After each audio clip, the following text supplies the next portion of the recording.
Halo semuanya, selamat datang di Bincang Rupiah.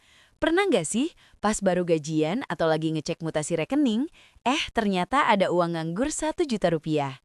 Terus kamu bingung, uang segini enaknya diapain ya?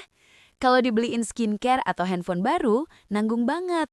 Kalau dipakai healing, paling cuma cukup buat staycation semalam. Akhirnya, karena bingung, uang itu pelan-pelan habis buat jajan kopi susu, check out baju diskonan, atau lenyap gitu aja kepotong biaya admin bank. Relate banget kan? Banyak orang kesulitan finansial bukan karena gajinya sebatas UMR, tapi karena mereka nggak tahu cara memperlakukan uang kecil. Mereka mikir, 1 juta doang mana bisa bikin kaya, mending dinikmatin aja. Padahal, uang 1 juta itu kalau dipegang sama orang yang ngerti sistemnya, bisa jadi benih aset raksasa yang bakal ngidupin dia seumur hidup. Nah, di video kali ini, aku bakal bongkar strategi rahasia gimana caranya ngubah uang 1 juta rupiah jadi pasukan aset yang bekerja sendiri, tanpa harus kamu suruh-suruh. Kita nggak akan bahas teori ekonomi yang bikin pusing. Kita bahas taktik praktisnya, 300.000 taruh di mana, 400.000 buat apa, dan sisa 300-nya dikemanain. Tapi sebelum kita bedah dapur rahasianya, aku mau minta tolong sebentar nih. Cek tombol subscribe di bawah yuk. Kalau masih merah, boleh minta tolong dipencet sampai jadi abu-abu. Di Bincang Rupiah, misi kita itu satu, bikin pekerja kantoran cerdas finansial tanpa pusing sama jargon yang rumit. Sayang banget kalau kamu ketinggalan obrolan daging tiap minggu. Udah? Oke, thank you banget supportnya. Sekarang siapkan catatanmu, mari kita mulai sulap uang receh jadi aset. Langkah pertama sebelum kita sibuk milih instrumen investasi, kita harus benerin dulu cara pandang kita. Selama ini kita ngelihat uang 1 juta murni sebagai alat konsumsi. Mulai detik ini, aku minta kamu ubah mindset itu. Lihat uang 1 juta rupiah sebagai benih tanaman, atau anggap saja karyawan kamu. Bayangkan kamu itu bosnya. Uang 1 juta rupiah itu adalah 1.000 karyawan kecil yang siap kerja buat kamu. Kalau kamu beliin sepatu mahal, artinya kamu memecat 1.000 karyawan itu demi gengsi sesaat. Tapi kalau kamu investasikan, artinya kamu menyuruh 1.000 karyawan itu pergi kerja, cari untung dan bawa pulang anak uang buat kamu. Masalahnya, banyak pemula salah kaprah. Naruh 1 juta di reksadana, terus berharap bulan depan jadi 2 juta. Itu bukan investasi, itu halusinasi. Tujuan kita ngubah 1 juta jadi aset itu bukan buat cepat kaya, tapi buat ngebangun sistem. Sama kayak nanam pohon mangga, jangan harap besok langsung panen. Tapi kalau sistem tanamnya benar, 5 tahun lagi pohon itu bakal kasih kamu buah gratis seumur hidup. Sebelum masuk ke strategi alokasinya, kita wajib tahu 3 dosa besar yang sering dilakuin pemula. Dosa pertama, rekening yang campur aduk. Uang investasi dicampur sama uang belanja harian. Ini bahaya banget. Pas tanggal tua, kamu pasti tergoda buat nyomot. Pakai dulu deh 200.000 buat makan. Nanti diganti pas gajian. Percaya deh sama aku, itu nggak akan pernah diganti. Solusinya, pisahkan rekening. Dosa kedua, FOMO atau ekspektasi cuan instan.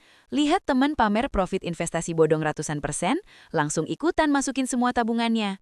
Besoknya harganya anjlok, trauma, terus bilang investasi itu penipuan. Padahal modal kecil itu rapuh, jangan dipakai buat spekulasi berlebihan. Dosa ketiga, mengabaikan investasi leher ke atas. Orang sibuk mikir beli saham apa, tapi lupa kalau aset terbesar mereka adalah diri sendiri. Nanti kita bahas kenapa hal ini justru ngasih cuan paling gede. Oke, sekarang kita masuk ke menu utamanya. Gimana cara membagi uang 1 juta ini biar efektif? Kita pakai strategi 3 lapisan pertahanan.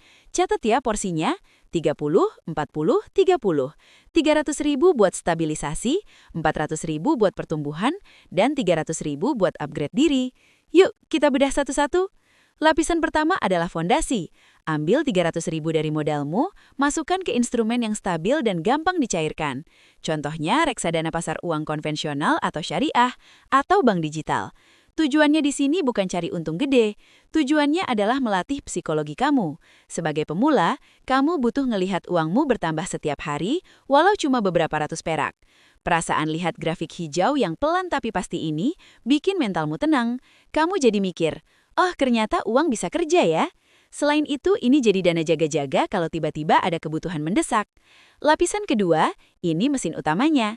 Ambil 400.000 porsi paling besar dan masukkan ke aset yang punya potensi kenaikan harga jangka panjang. Buat yang baru belajar, aku saranin reksadana indeks atau saham blue chip. Kalau mau yang minim resiko banget, bisa beli SBN retail dari pemerintah. Di sini kamu ibaratnya lagi beli bisnis-bisnis raksasa di Indonesia. Tapi ingat, grafiknya nggak akan lurus terus. Kadang merah, kadang hijau. Tugas kamu cuma satu, masa bodoh. Jangan dipantau tiap hari. Biarkan uang 400.000 ini bekerja dalam sunyi selama bertahun-tahun untuk ngalahin inflasi. Nah, ini lapisan rahasia yang paling sering dilewatin. Sisa 300.000-nya dikemanain? Pakai buat upgrade skill kamu, beli buku pengembangan diri, ikut kursus online, kelas sertifikasi, atau sekedar beli kuota buat nonton tutorial mahal di YouTube. Kenapa? Logikanya gini, kalau invest 1 juta di saham dan untung 20% setahun, kamu dapat 200.000. Nggak ngerubah gaya hidup kan? Tapi kalau 300.000 itu dipakai buat belajar skill baru, misalnya digital marketing atau copywriting, terus kamu dapat kerjaan sampingan, penghasilanmu bisa nambah jutaan rupiah tiap bulan. Skill baru sama dengan income baru. Income baru artinya modal investasi yang lebih gede buat bulan depan. Sekarang strateginya udah ada. Tapi musuh terbesar kita itu sifat lupa dan gampang tergoda check out keranjang belanja kuning. Solusinya, otomatisasi. Zaman sekarang, aplikasi investasi udah canggih. Pasang fitur auto debit, setel biar dia otomatis narik saldo rekeningmu pas tanggal gajian. Bikin uang itu hilang sebelum kamu sempat ngeliatnya. Dengan begini, kamu tidur, sistem bekerja. Kamu sibuk di kantor, manajer investasi yang ngelola uangmu. Inilah passive income yang sesungguhnya. Mungkin kamu mikir, Kak, kalau lakuin ini setahun, aku bakal jadi miliarder nggak? Jawaban jujurnya, enggak. Secara nominal, uang 12 juta setahun mungkin cuma tumbuh jadi 13 atau 14 juta. Belum cukup buat beli mobil mewah. Tapi ada yang berubah drastis dari dalam diri kamu. Kamu bukan lagi orang boros yang gajinya cuma numpang lewat. Mentalitasmu berubah jadi seorang investor.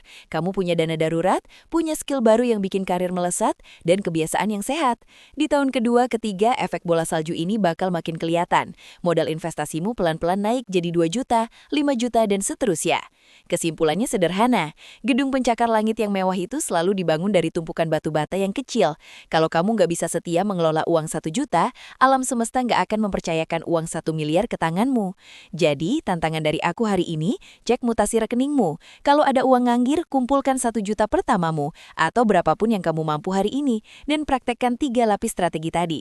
Kalau kamu merasa video ini ngebuka pikiran kamu, yuk tulis di kolom komentar, saya siap ubah receh jadi aset, biar jadi janji tertulis buat diri kamu sendiri. Jangan lupa share video ini ke grup chat teman-teman kantormu, biar pada melek finansial bareng-bareng. Terima kasih sudah nemenin aku ngobrol sampai habis. Sampai jumpa di video Bincang Rupiah berikutnya. Tetap konsisten dan selamat bertumbuh.